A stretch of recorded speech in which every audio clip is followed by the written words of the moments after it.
What's up, everybody? Welcome to That BS Guy, your one-stop shop for everything bariatric surgery related. So, we are going to be talking about something that people get a little bit antsy of when we talk about bariatric service options. And I'm going to tell you about my experience and tell you why I went the route I did. So, I moved from California up to a state that did not have private pay bariatric service coverage.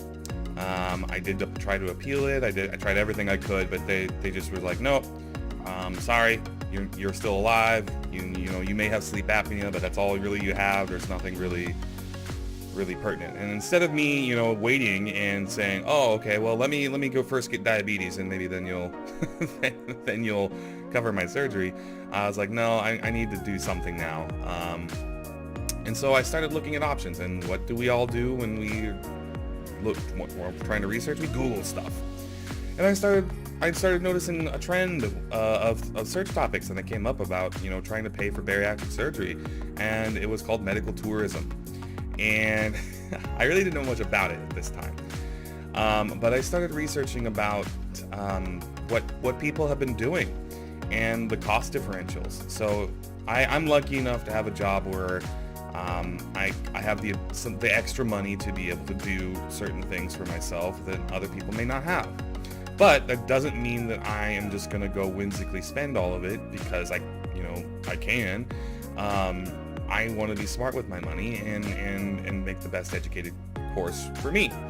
So I started pricing my surgery, which was a duodenal switch surgery. I really liked what that surgery did based upon my metabolism and based upon where I saw my trajectory going. I thought it would be the longest lasting and most positive impact to my body. So I started looking at prices in the United States, and let me tell you something. For that surgery, because it's not a typical surgery, it's not the normal one. The normal one right now is the VSG, or the vertical sleeve gastrectomy. Nothing wrong with getting that one, but it's strictly a restrictive component. If you don't know what I'm talking about versus restrictive and malabsorptive, please take a look at one of my other videos. Probably I'll link it up here. But for the most part, the surgery is not typical, so you have to specially request it, and they only do it with certain surgeons. And the surgery costs anywhere between $24,000 and $32,000 out of pocket. Now, you can probably make the argument that you can negotiate down cash costs, but I'm just using general costs because the amount of money that they get from insurance companies are more than if you were to go in and be like, I want you to do this surgery and here's X amount of money for it. They will usually lower the price for that because they're getting paid immediately. And there is a markup on some of this because, heck, they can get it. That's just the market that we're in. I'm not saying it's right or wrong. I'm just saying that's the way it is. So, I didn't want to spend $24,000. I don't think anybody in their right mind just, you know what, I want to spend $24,000. Well, I'm not buying a car. I'm not putting a down payment on a house. I'm not doing anything like that. So I wanted to look at other options. So I looked at some medical tourism options in Mexico. And there was a lot of interesting reading. So some bad, I'm not gonna lie. There was some stuff about certain companies, and I'm sure that if you Google it yourself, those same articles and those same news organizations will show up. And I made sure to take note of the companies that they were referring to and how that operation works. So a little bit about the medical tourism field in Mexico in general, for those of you who haven't ever done any research on it. By the way, don't just take my word for it. Research it yourself. Please, please, please research it yourself. I can only tell you about my experience and what happened with me, but it's really depending on what you need and where you want to go and all of that fun stuff. So there's lots of different options, but I want to make sure to let you know, disclaimer, research it yourself and also consult your primary care physician before even going anywhere else to do a surgery. Make sure that they're on board with you actually having the surgery in the first place, because if they're telling you you don't need it, if the doctor's telling you don't need it, then you probably don't need it. But my doctors, in fact the last 3 doctors, were saying, yeah, you should probably get this, but the insurance was being the butt. So I kind of sidestepped that. So I did some research, and I came across a company called Mexico Bariatric Center. It is located in Tijuana. I also did some research on the companies that also utilize the same hospital. So there's really only two. A Lighter Me, some of you may have heard of that, also uses the same doctors in the same hospital typically. Well, the same hospital in general, maybe not so much the same surgeons. But that company and Mexico Bariatric Center all uses the same facility, which is the Me Doctor Hospital in Tijuana, Mexico. And so I started reading about them. Went through their program. So most of these companies, medical tourism companies, are outsourced. So what that means is you have a main company that kind of houses the in the United States portion, where they arrange everything. They take your payments, they get you in contact with nutritionists, all of this other stuff beforehand, pre-qualify you and then qualify you.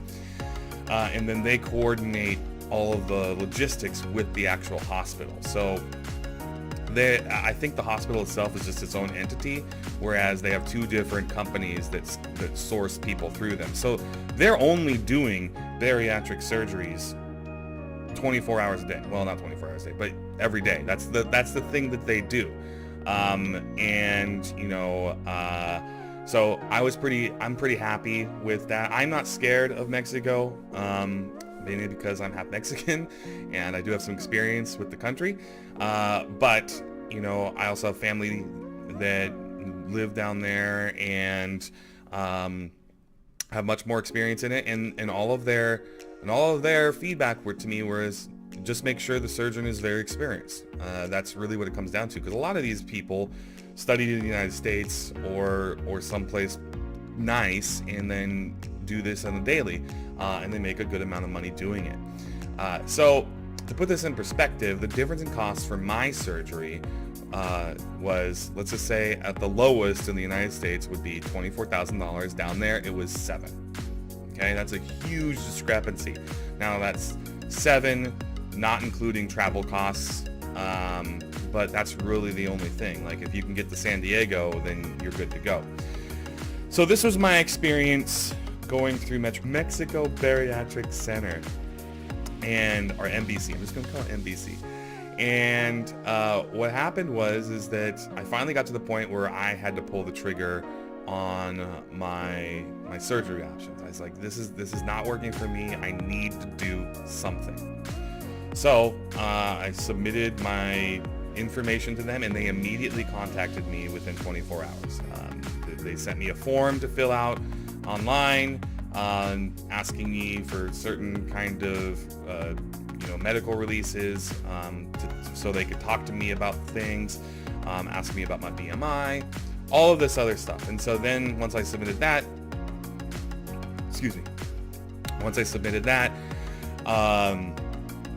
they contacted me and said, good job, you're qualified. I wasn't really surprised because my BMI was, at that point up above the 50s.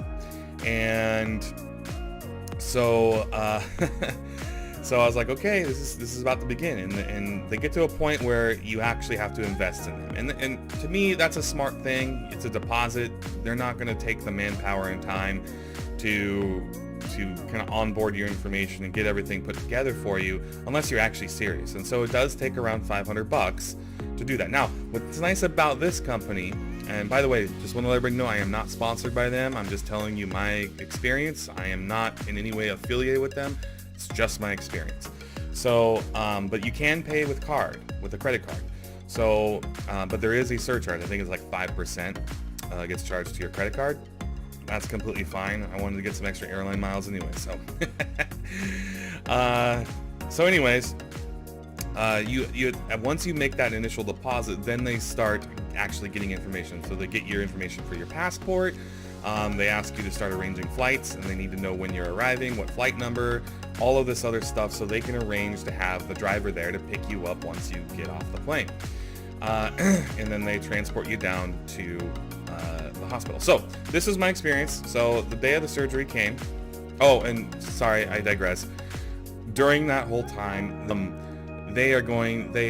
during that time, they hook you up with a nutritionist, and the nutritionist will send you very, very detailed meal plans for both pre-operation down to the 2 days prior, and then all the way through your phases after. So I will say that a lot of it's on you. So you're not going to have that whole 6 months of taking classes before and trying to lose weight like you have to do in the United States when you do have insurance.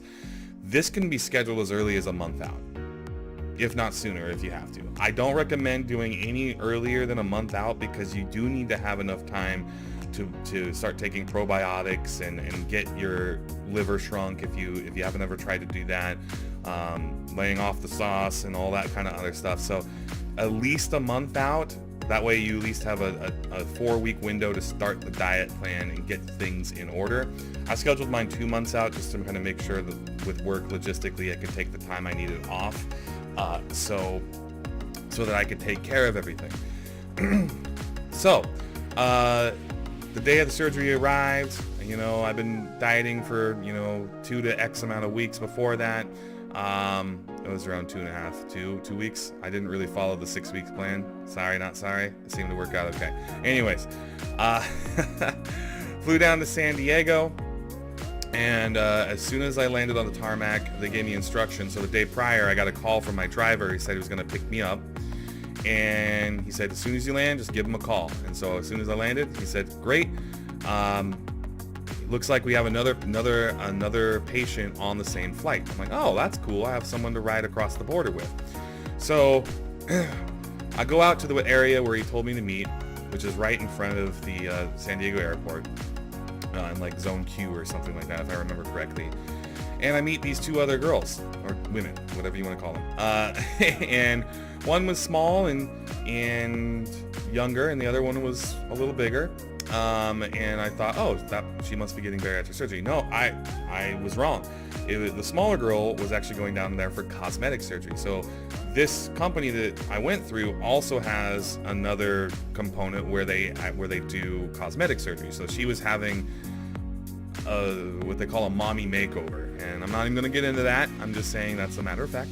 And so there you go. And she said it was much cheaper to do down there, and she actually had already gone down there once to have a part of it done, and now she's going back to kind of finish the job based upon, I don't know why they did it that way. I think it was just something unique about her, that they wanted to make sure that everything was done right and correct. So with that being said, the driver picked us up, and he was very chatty, he was nice, took us directly to the hospital over the border, kind of explained things as we were driving down there. Side note though, one thing, if you do go this route, you want to have some extra money, some extra cash, probably $10, $5 to $10 per ride with all your different drivers. You want to tip them, because that's their only job. They are transporting patients, and they do work for multiple companies sometimes, but they usually have enough people through that. So I was asking him like how many people typically he has to drive across the border or back on a typical day, and he says, probably anywhere between 5 to 11, with second people coming with them. So it's not just him doing this, it's a lot of other people. So what they did was they took us to the hospital, and you go in there. It's Tijuana. If you've ever been to Tijuana, there's some really nice looking buildings, and then there's buildings next to those really nice looking buildings that don't look very nice. It's just the way the city is. It's like 4.5 million people all crammed in one small little area. So just deal with it. Traffic's kind of a crazy thing. If you're not used to any kind of traffic like that, you might want to close your eyes, but these guys do it all the time, and you'll be fine. So they take us to the hospital, and when I got there, I noticed that there were some people, towing around their IV, bags and stuff like that on the little racks, and they were all sitting outside in their surgery gowns. And I'm like, they're just chilling, outside, getting some air. That's cool. So I got out, and everyone asked. I introduced myself. It's like, hey, how's everybody going? And they were all larger people, so I knew exactly what they were there for. And they're like, it's good, just taking it day by day. And I'm like, sweet. Awesome. You know, seeing that amount of people not having issue outside when I first walked in was super. So they took us up to the, I think it was the second floor, and they did some intake. So they did a blood test, and then they did an EKG. And then I had a slight orientation with a medical intake person, making sure to confirm my surgery, exactly what I wanted, and going over that. They didn't tell me when my surgery was, though. That was something I was really looking forward to hear, so, but I just assumed that part would come later.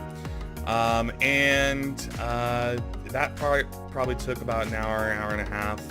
The girl that I was with that came down with her mom,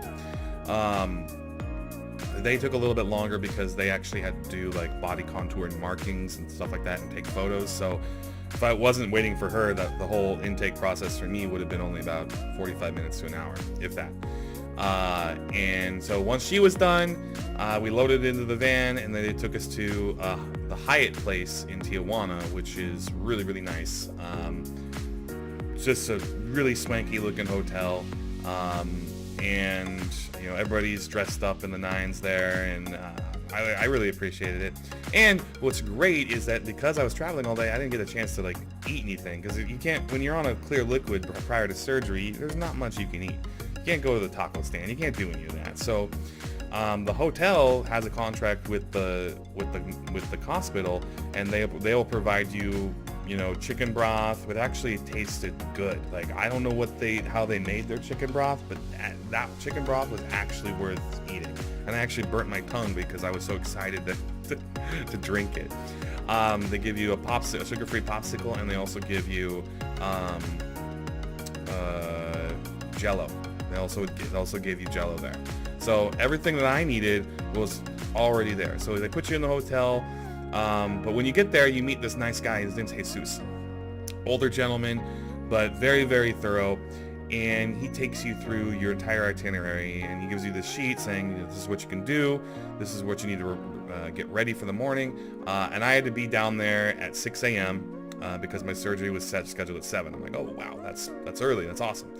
So I go and have, you know, some chicken broth, and I had a good time just relaxing, but I was nervous as hell. 6 a.m. comes around. They show up a little bit after 6 because there were some other people in the lobby that were getting picked up at the same time as me. Some people from Texas. Her surgery was at the exact same time as mine. And because the building was so full of people, and it was such an early morning surgery, they had us get prepped in the actual recovery room. Because I was a male, I couldn't just get undressed and change in front of everybody.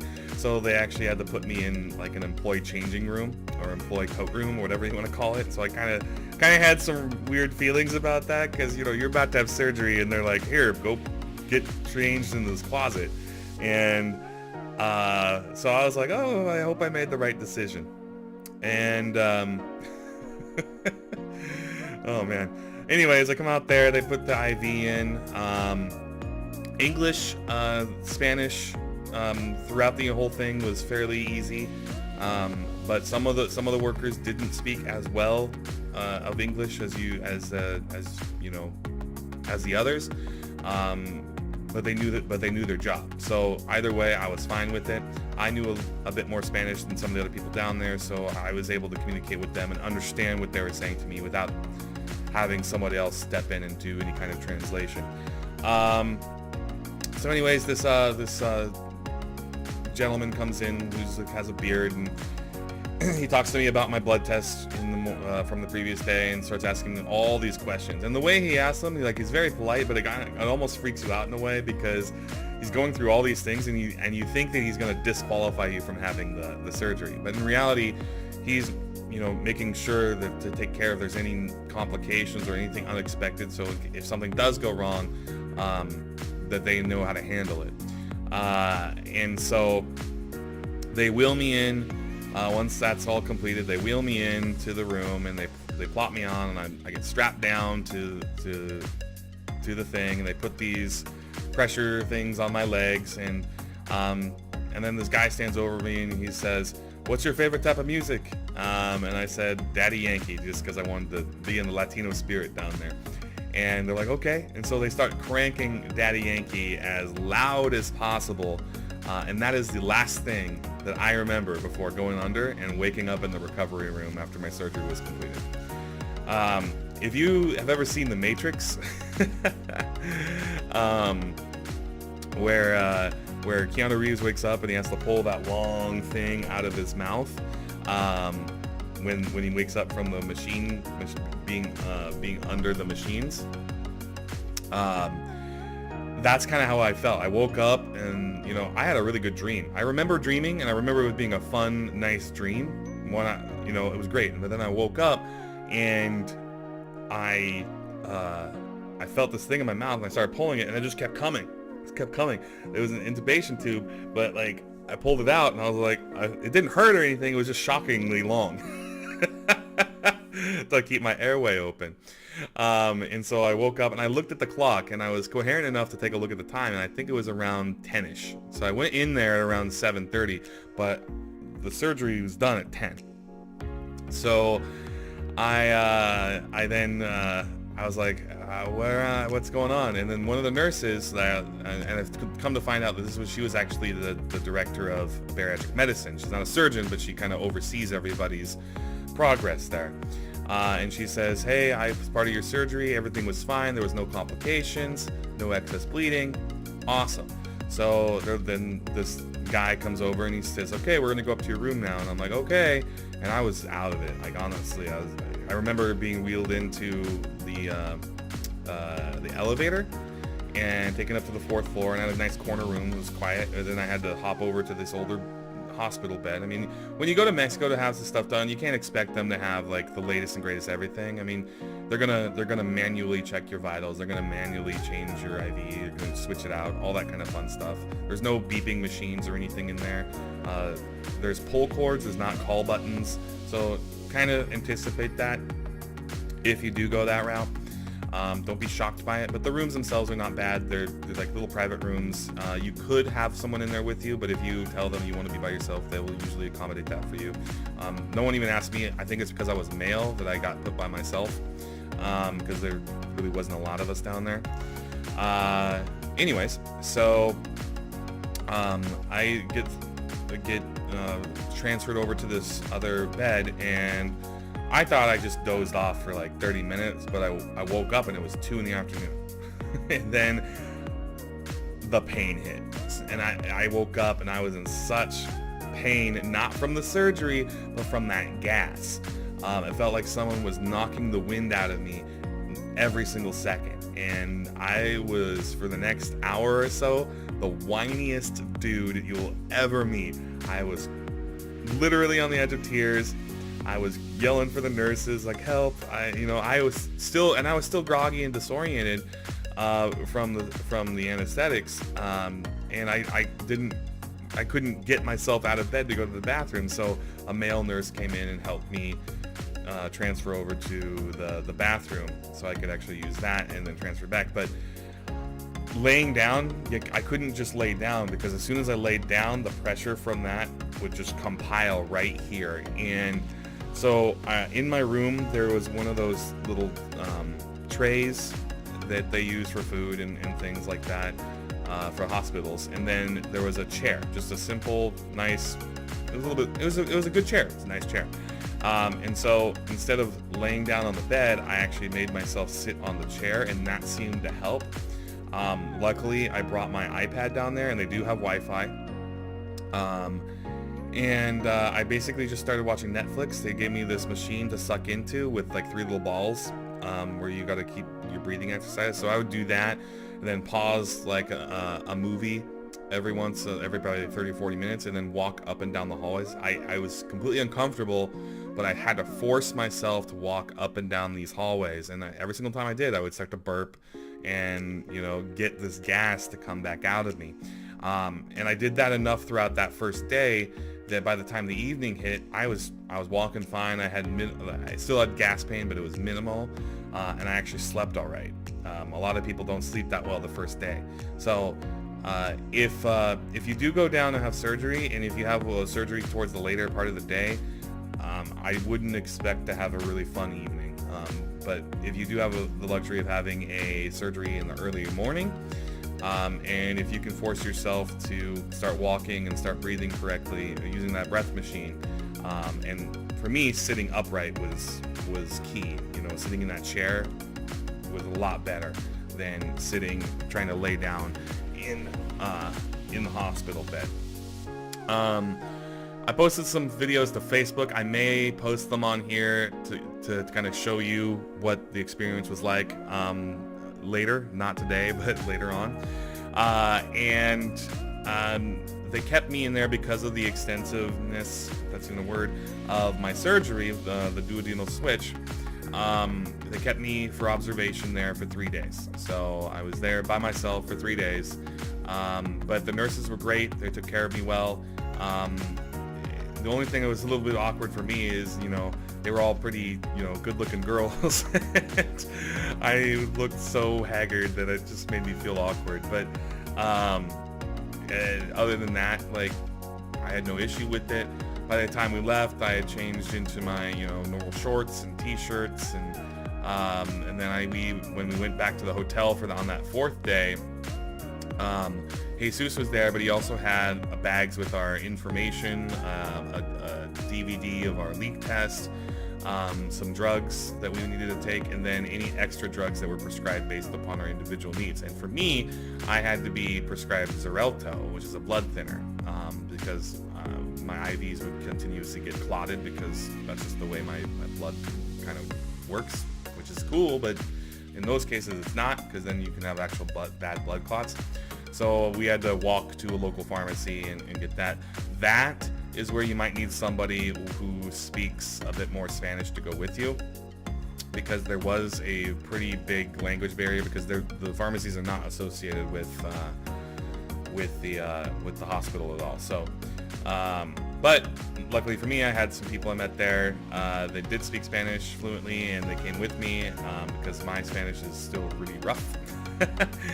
And they got us through it all, and the next morning they took us back to San Diego, and I flew back home. Not bad. The nutritionist has reached out to me already once after there, but basically as soon as you're gone, they send you a lot of follow-up materials, but they don't follow up with you as much as they did beforehand. And that's why it's important that you communicate what you're doing to your local doctors, and they will usually take on the care from there. When I was kind of scared that they were like, you had an elective procedure out of country that wasn't done by us, so that's any complications is not going to be covered. And no, it wasn't like that. It was, we understand that we didn't cover your surgery. And what's funny is that the doctor did refer me to bariatrics, but they just wouldn't cover it. So it wasn't considered an elective procedure.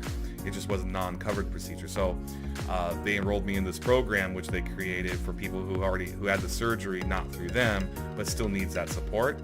And that's perfect, because now I'm getting that extra support locally here that I didn't have through NBC. Now my whole experience was great. I didn't have any big issues. I didn't even throw up. I did have a lot of pain. I did have nausea, but I never threw up.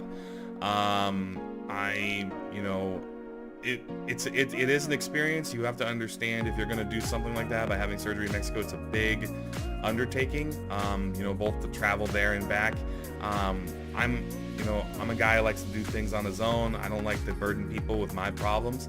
So I went down by myself, but also communicated with people online. I didn't keep this journey of mine a secret. I know sometimes there's a taboo behind having bariatric surgery. You'll meet some people like, that's cheating, or you could have done it naturally. And no, buddy, I've tried that. I mean, I've served in the Army. I got down, my weight's been down and up and down and up and down and up. And the sustainability is just not there for me. So I did what I thought was best for me. And you know what?